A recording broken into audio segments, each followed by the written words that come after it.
Jenny and I'm from the Philippines. I actually moved in Slovenia, specifically in Vipava, in March of 2011. Yeah, I was born and raised in Manila. I'm the youngest in the brood of six. I actually studied in a university in Manila and had a Bachelor's of Arts degree in behavioral science. And then right after finishing my university, actually I started working in human resources. And before actually moving in Slovenia, I worked as a human resources officer in the technology sector in Manila. Okay, great. And what was the reason for you to migrate? I've married a Slovenian, and so after marriage, actually, we decided to actually move and actually settle in Slovenia. Well, my typical routine is actually usually like in the morning. I'm quite busy actually with preparing stuff for my children. I have two children who actually go to school, and then after they actually go to school, and then I get to have some time actually for myself to actually have some online studies to do. Currently, I'm actually studying this software development. So I pretty much actually in the morning I do get to devote much of my time to that. And then when there's still a little bit time left, I go out for a stroll, walk around actually the center or so. And then again, actually once my children actually go home, from school, we get to actually do some school stuff and everything, and then have lunch, dinner, and then very typical. Yeah. I'm pretty much actually quite satisfied with my life, my husband and my two children. The only thing that I actually quite miss is actually getting back in my career, having this actually work-life routine, because pretty much now pretty much I'm actually at home, so that's one thing that I miss, to having actually a career and working, back in the stream of working again. Mm-hmm. And do you feel welcomed and at home in the region you currently live in? If not, what would make you feel welcome more? Mm-hmm. Particularly in Postojna, I feel welcome, generally. I find that people are more open, even to other nationalities, to foreigners or so. So if there is something that I would like to actually add, that they can actually still improve or work on, is maybe to actually have more actually, programs or activities that really encourage this multiculturalism or more intercultural activities. Which is the language of your dreams during the night? The language of my dream must be French. Because I miss actually speaking French. When we were in Brussels, of course it's French. Okay, in some regions they also speak Dutch, but then it's pretty much in the area where we live actually in Brussels, it's actually predominantly French. So I would say that maybe that's the language of my dream. Okay, what language do you speak with your family? My family here in Slovenia. Both, yes. Slovenia, and then also your Filipino family. In our household here in Slovenia, I speak English with my two children. My husband actually speaks in Slovene with them. But with my family back in the Philippines, we speak in the Filipino language. And what language do you speak with your compatriot, if you meet one? Definitely Filipino.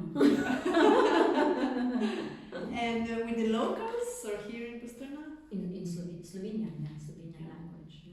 My family in the Philippines, we get to talk every week. Yeah, my sisters, even within the work week, yeah, we do get to talk, I don't know, twice, thrice a week. Yeah. Okay. Yeah, thanks to technology. Yes, yes, definitely. And what and who do you miss the most from your home country? Who am I? Of course, who is my immediate family in the Philippines? My mom, my brothers, and my brothers. No, because all my sisters are also here in Europe. Okay. Yeah, yeah, my brothers, my nephews, my nieces, of course. And what I think definitely it's actually my work.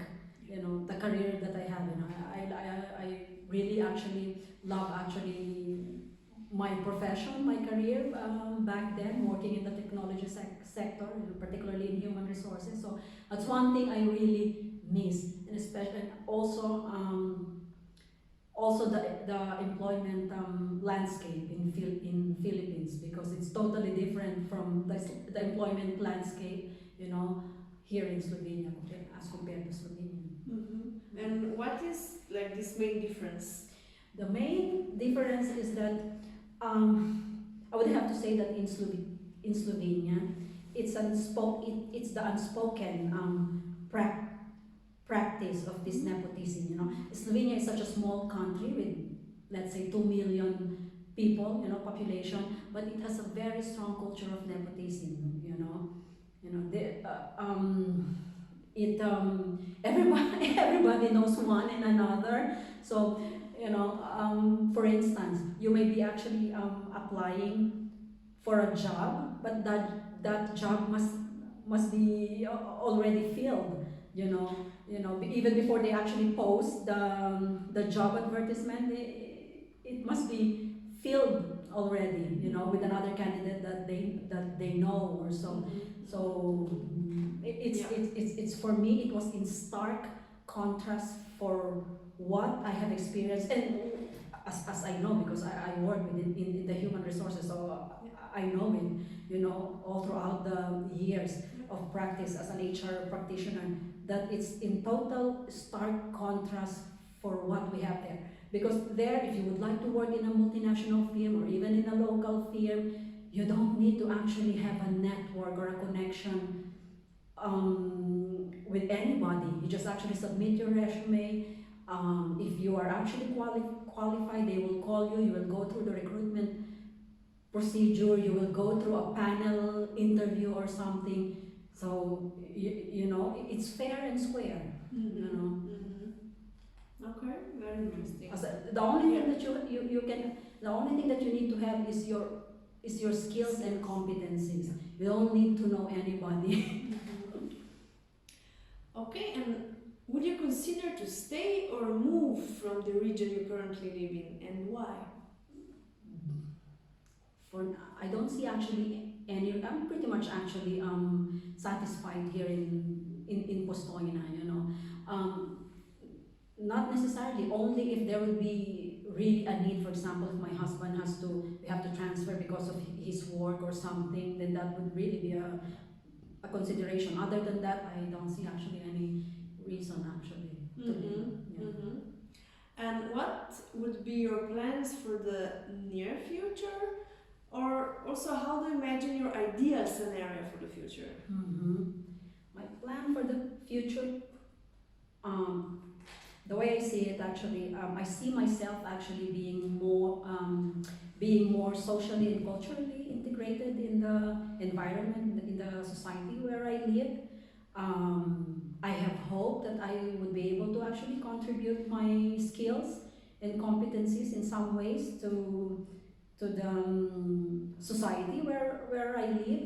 And I look forward, to these initiatives of diversity and inclusion that somehow that your government is actually carrying out. But I have high hopes that it will really be put into practice, and I hope that there will be more of this multicultural or intercultural organizations, programs that will encourage actually awareness to people, or consciousness to people to be more globally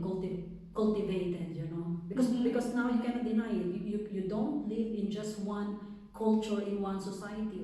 We are having a global culture, like a fusion of so many other things. So yeah, I hope that we will have that preparedness or readiness for that.